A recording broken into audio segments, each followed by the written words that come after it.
আজকের ক্লাস শুরু করছি। আজকে যেটা করব সেটার নাম হচ্ছে waves oscillation, oscillation and waves. Heading দাও, oscillation and waves, NEET JEE class. প্রথমেই বলে রাখি আজকে বেসিক পার্ট করব, নতুন কিছু সেরকম শেখার নেই, সবই প্রায় তোমরা জানো, তবুও একবার একটু প্র্যাকটিস করে নাও। প্রথম কথা লেখো পিরিয়ডিক মোশন। পিরিয়ডিক কাকে বলে? পিরিয়ডিক মোশন এনি মোশন, যে কোনো মোশন দ্যাট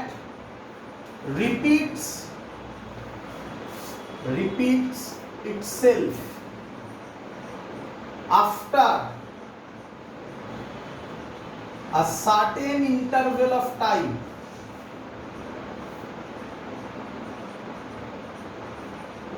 একটু দ্বারা কালি হচ্ছে না। after a certain interval of time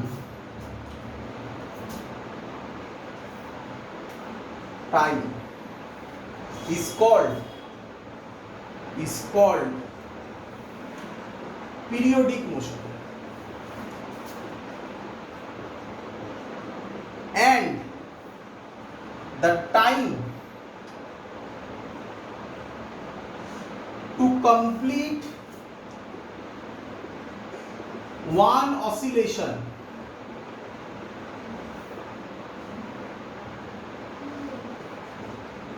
is called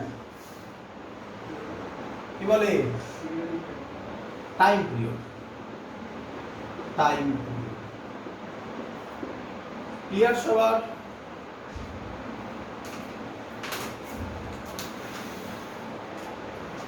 হয়েছে সবার?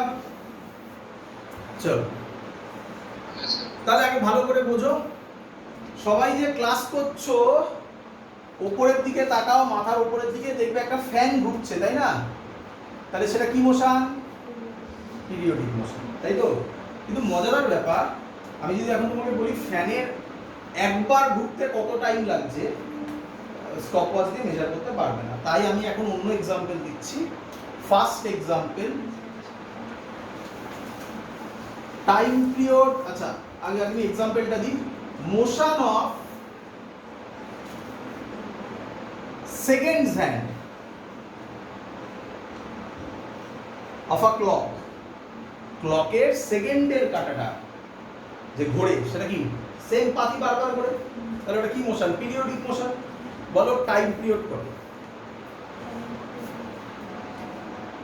এখানে একটা ছোট্ট ভুল হবে, এখানে না পরে ভুল হবে, তার জন্য আমি এটা করাচ্ছি। বলো টাইম পিরিয়ড কত? সেকেন্ডের কাঁটাটা কতক্ষণে একবার ঘোরে? 60 সেকেন্ডে, তাই তো নাকি? চলো, second motion of minute hand, মিনিটের কাঁটাটা। বলো টাইম পিরিয়ড কত?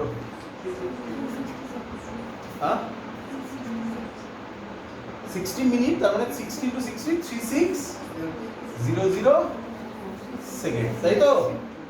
এবার ভুল হতে চলেছে। মোশন অফ আওয়ার হ্যান্ড,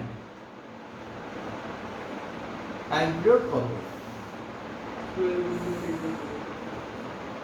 একদম ঠিক বলেছো, 12 × 3600 নাকি?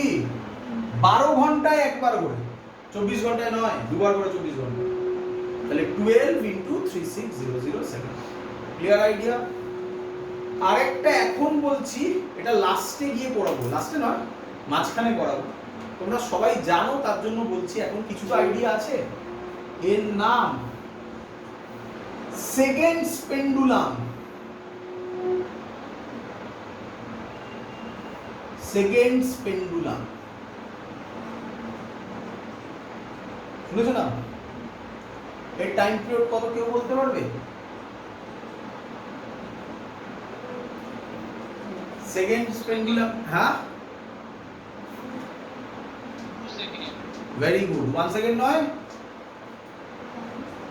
না, 1 সেকেন্ড নয়, কত? 2 সেকেন্ড, একদম ঠিক, 2 সেকেন্ড। ক্লিয়ার?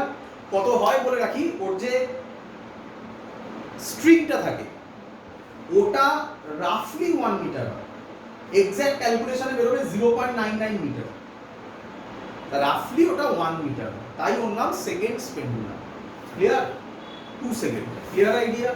মনে রাখো, এটা নিয়ে আমি পরে লাস্টে করে দেখাবো, এটা নিয়ে চিন্তা নেই, ক্যালকুলেশন করে দেখাবো আমি। চল, আচ্ছা মুছে দিই এটা। এবার লেখো oscillatory or harmonic motion. Oscillatory और हार्मोनिक मोशन।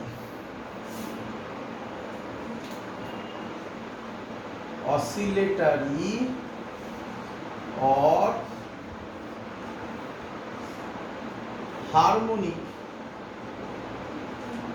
मोशन। चलो কি অসিলেটরি और हार्मोनिक मोशन ভালো করে বুঝো। অসিলেটরি और हार्मोनिक मोशन হতে গেলে কি হতে হবে, প্রথমে ভালো করে বোঝো, আগে পুরো লিখছি না, পিরিয়ডিক হতেই হবে। ক্লিয়ার? প্লাস একটা এক্সট্রা জিনিস হতে হবে, তার নাম টু অ্যান্ড ফ্রো। কেউ কেউ এটাকে বলে, অথবা আরেকটা ল্যাঙ্গুয়েজ ইউজ করে, কি বলে, ব্যাক অ্যান্ড ফোর্থ। বাংলায় যদি বলি তাহলে কোনো একটা পয়েন্টের রেসপেক্টে এদিক ওদিক। বুঝো, ধরো একটা পেন্ডুলাম। ক্লিয়ার? তাহলে পেন্ডুলামটা এই যাবে, আবার এই আসবে, আবার এই যাবে, আবার এই আসবে। এই যে এদিক, এই পয়েন্টের রেসপেক্টে এদিকে গেল, এই পয়েন্টের রেসপেক্টে এদিকে গেল, এটাকে বলা হয় টু অ্যান্ড ফ্রো অথবা ব্যাক অ্যান্ড ফোর্থ। ঘড়ির কাঁটা periodic motion, but to and fro কি মোশন করে? তাহলে ঘড়ির কাঁটা periodic but not oscillatory. Oscillatory হতে গেলে পিরিয়ডিক হতেই হবে। এক্সাম্পল কি, এক্ষুনি তো করলে, কি নাম, কি নাম, পেন্ডুলাম না, সিম্পল পেন্ডুলাম, তাই না? বইতে ছিল না? পেন্ডুলাম। আসবো সব কথা। Number 2 spring. স্প্রিং কে ভাবো, ভাবো একটা ফিল করো, একটা স্প্রিং কে এরকম টেনে নিয়ে ছেড়ে দাও, এরকম এরকম করো কোন একটা পয়েন্টে এসে। তো এটা হতো টু অ্যান্ড ফ্রো। প্রচুর এক্সাম্পল আছে, আরেকটা এক্সাম্পল বলি, ভালো করে শোনো। ফুটবল, ফুটবল নিয়ে গিয়ে জলের মধ্যে, পুকুরের মধ্যে নিয়ে ফুটবলকে জোরে ডুবিয়ে দেবে, ডুববে না কিন্তু জোরে ডোবাবে, ডুবিয়ে ছেড়ে দেবে, দেখবি ওপরে উঠে আবার এরকম এরকম এরকম করবে, বেশিক্ষণ দেখতে পাবে না, অল্প একটু করেই থেমে যাবে। ওটাকে ড্যাম্পিং বলা হয়। বাট যদি কোনো ড্যাম্পড ভাইব্রেশন না থাকতো, ড্যাম্পড ফোর্স না থাকতো, তাহলে সারা জীবনই ওইভাবে হতো। প্রচুর এক্সাম্পল আছে। Clear idea? তাহলে সিম্পল পেন্ডুলাম, স্প্রিং, আমরা মেইনলি স্প্রিং আর সিম্পল পেন্ডুলামের উপর জোর দেবো, এটা নিয়ে বেসিক ক্যালকুলেশন করে দেখাবো, তাই এই দুটো এক্সাম্পল দিলাম। আরেকটা মনে পড়লো ভালো, গান বাজনাতে বলো। হ্যাঁ, স্ট্রিং, স্ট্রিং থেকে স্ট্রিং অফ গিটার, গিটার, তানপুরা ফানপুরা সবই তো স্ট্রিং ওরিয়েন্টেড ডিভাইস। আর এবার টানলে এরকম ভাবে ভাইব্রেশন হয়, দেখতে পাও না পুরো একই ভাবে, তাহলে স্ট্রিংও এটা হবে, স্ট্রিং অফ গিটার। গিটার লিখলে বাকিটা রাগ করবে, আবার অন্যান্য যন্ত্রপাতি সবাই হয়, প্রচুর যন্ত্রপাতি। Clear idea? চলো, এখান থেকে একটা ইম্পর্টেন্ট স্টেটমেন্ট আমরা পেলাম, এটা একদম বেসিক ক্লাস হচ্ছে, হ্যাঁ এগুলো সবই তোমরা প্রায় জানো, বুঝলাম এটা। এখান থেকে একটা ইম্পর্টেন্ট স্টেটমেন্ট হয়, অল, স্টার মেরে লিখে নাও, অল অসিলেটরি মোশন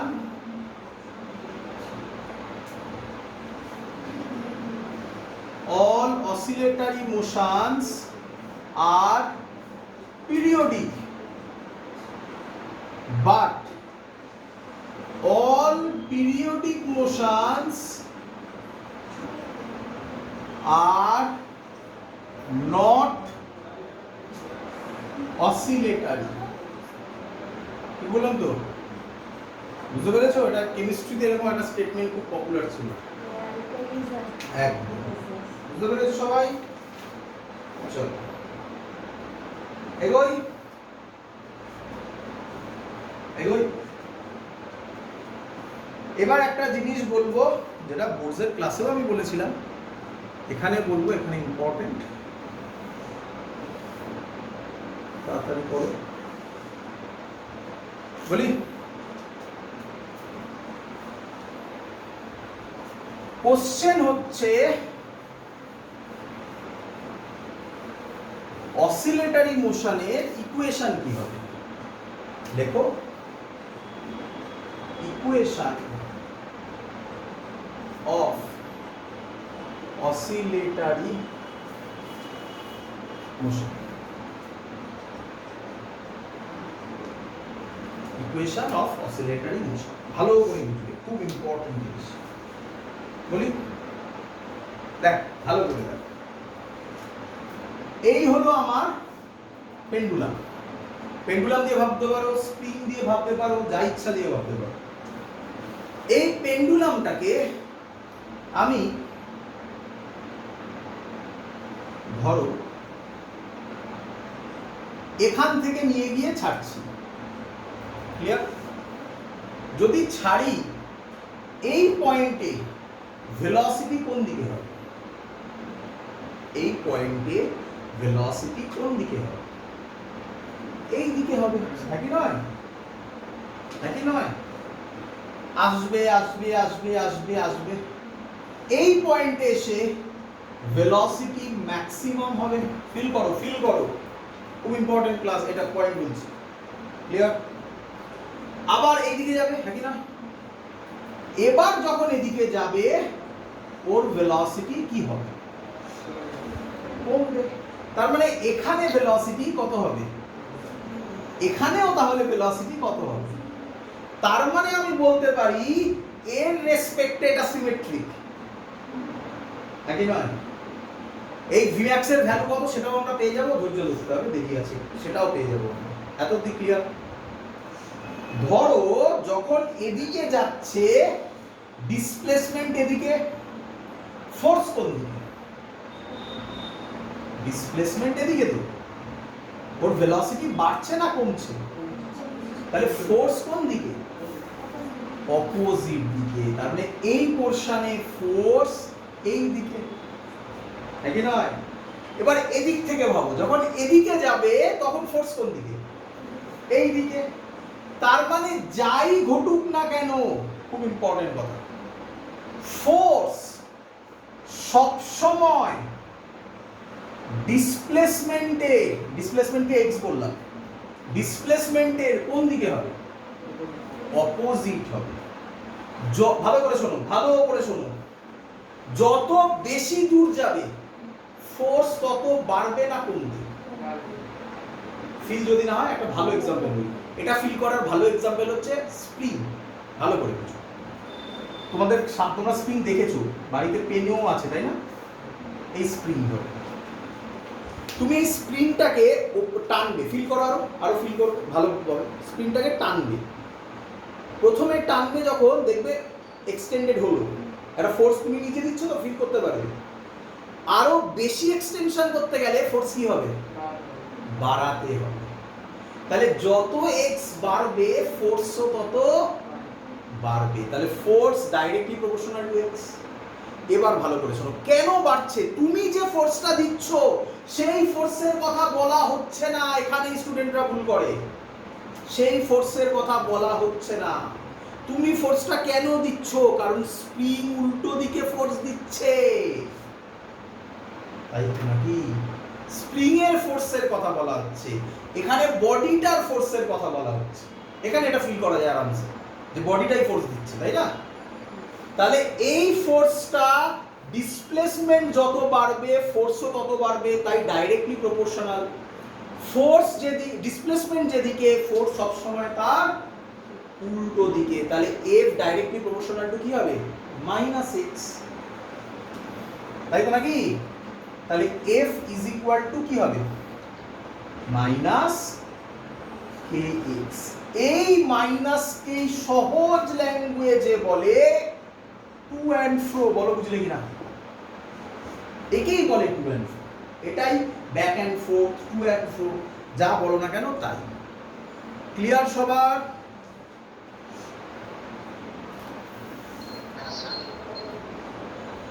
তো তোমরা যখন বই পড়বে, বইতে দেখবে এটাই লেখা আছে। Clear? Equation of oscillatory motion F = -kx, এবং তোমরা জানো এটা কেমি ইয়েতেও পড়েছো, বলো না ইলাস্টিসিটিতে পড়োনি? তা স্প্রিং এর কথা বলছি তো, ওখানেই তো আছে, একই জিনিস, তাই তো? কিন্তু দুঃখের বিষয় ভুল পড়ানো, বইতে এটাই আছে। এবার আমি যেটা বলবো তার অ্যানসার, লজিক বোঝো। এটা যে এক্স্যাক্টলি নয় equation. Equation of oscillatory motion হচ্ছে F = -kx⁴n। এটা হচ্ছে এক্স্যাক্ট ইকুয়েশন, এরপরে আর কোনো কথা নেই। এরপর এটা যদি শুধু এইটুকুনি জেনে যাও, এটা যদি না জেনে যাও, তাহলে কলেজে গিয়ে প্রবলেমে পড়বে। শেখো এখন। অ্যাকচুয়াল ইকুয়েশন হচ্ছে F = কি বললাম বলো, -kx⁴n, তাই তো? ফিল করো এবার। চলো দেখ, যখন এদিকে যাচ্ছে বল, তাই তো নাকি? x কি? এদিকে যাচ্ছে, x কি পজিটিভ না নেগেটিভ? এটাকে পজিটিভ বলে, এটাকে নেগেটিভ বলে, সিম্পল থিং। এদিকে যাচ্ছে, তাহলে x কি? পজিটিভ। Very good. ফোর্স কোন দিকে হবে? এদিকে হবে, বুঝতে পেরেছো সবাই? যখন এদিকে যাবে x কি? এত অবধি সবার ক্লিয়ার? তো স্যার কি বললো? স্যার বললো অসিলেটরি মোশনের ইকুয়েশন F = -kx⁴n। তাহলে এবার পরের কোশ্চেন, kx অবধি তুমি বুঝে গেছো তুমি, স্যার n টা কি? n হচ্ছে যে কোনো ভ্যালু, যে কোনো ইন্টিজার। অ্যাকচুয়াল যে কোনো ইন্টিজার নয়, একটা স্পেশাল ইন্টিজার, সেটা দেখাবো আমি। এখন আপাতত বলছি যে কোনো ইন্টিজার। তাহলে এক এক করে বসাও, শুরু করো। ধরো n এর ভ্যালু বসাও 2। ক্লিয়ার? এগোই যাবে। আচ্ছা, x কি বেরোলো? কি বেরিয়েছে? x positive. যদি x পজিটিভ হয়, পজিটিভের স্কোয়ার কি হবে? পজিটিভ। নেগেটিভের স্কোয়ার কি হবে? মিললো লজিক? ফোর্স কি উল্টো দিকে হচ্ছে? বুঝলে না? আবার আমি বললাম F = -kx², এটাই তো বললাম। এবার বসাও, x পজিটিভ, x এর জায়গায় যদি প্লাস কিছু একটা ভ্যালু যদি বসাও না, +3 বসাও না, তো ভ্যালু আর বসাচ্ছি না আমি। x এর জায়গায় যদি প্লাস বসাও, +x² কি হবে? +x² কি হবে? পজিটিভই হবে। তাহলে f এর ডাইরেকশন মাইনাস ওটাই থাকলো। আচ্ছা, তার মানে f এর ডাইরেকশন কি হলো? নেগেটিভ। তার মানে x যখন পজিটিভ, f এর ডাইরেকশন নেগেটিভ। মিলে গেছে একদম লজিক, ঠিক আছে? সুন্দর, পারফেক্ট। এবার দেখো F = -k, স্যার বললো x এর ভ্যালু নেগেটিভ হতে পারে, কি রে হবে না কেন? -x² ও কি আসবে? তার মানে তখনও f এর ভ্যালু কি আসবে? নেগেটিভই তো আসবে নাকি? তো নেগেটিভ মানে f এর ভ্যালু তো এদিকে হওয়ার কথা, হবে কি? f কোন দিকে হবে? এদিকে হবে না? লজিক মিললো না তো? কি বুঝলে কিনা বলো সবাই? তাহলে n এর ভ্যালু 2 হতে পারবে না, 4 হতে পারবে না, 6 হতে পারবে না, ডট ডট ডট। কোনগুলো হতে পারবে না? ইভেন হতে পারবে না। ইভেন হলে এই ঝামেলা চলে আসবে, বোঝা গেল? তাহলে n এর value not is equal to এগুলো। এবার মেলাও, n এর ভ্যালু 1 হতে পারে, 3 হতে পারে, 5 হতে পারে, ডট ডট ডট। 3 দিয়ে করে দেখাচ্ছি, 3 দিয়ে করে দেখাচ্ছি। তাকাও এইদিকে, লেখার কিছু নেই, পুরোটাই কনসেপ্ট, বুঝো? লিখবে পরে, হয়েছে? এবার দেখো, এটা 3, তাই তো? প্লাসের কিউব প্লাসই হবে, তারপরে f এর ভ্যালু কি হবে? মাইনাস। যখন প্লাস, f মাইনাস। মিলে গেছে লজিক? ক্লিয়ার? এবার f এর ভ্যালু কি? মাইনাস x এর কিউব। মাইনাস x এর কিউব কি হয়? মাইনাসে মাইনাসে কি হবে? হ্যাঁ, প্লাস হয়ে গেল। প্লাস মানে কোন দিকে কাজ করবে? এটা এদিকে যাচ্ছে, কোন দিকে কাজ করবে? মিলল লজিক, দ্যাটস দ্য কনসেপ্ট। বোঝাতে পেরেছি? তাহলে oscillatory মোশনের equation f is equal to minus kx to the power n where n is equal to odd numbers. But আমাদের সিলেবাসে নাই এসব। আমাদের সিলেবাসে 3 নেই, 5 নেই, 7 নেই। আমাদের সিলেবাস কি আছে? গেলাও 1 আছে, তাই এর নাম simple harmonic oscillation, simple harmonic motion. তাই এর নাম সিম্পল হারমোনিক মোশন। কেন সিম্পল? n এর ভ্যালু 1 বলে, দ্যাটস দ্য কনসেপ্ট। ক্লিয়ার সবার? বোঝা গেছে?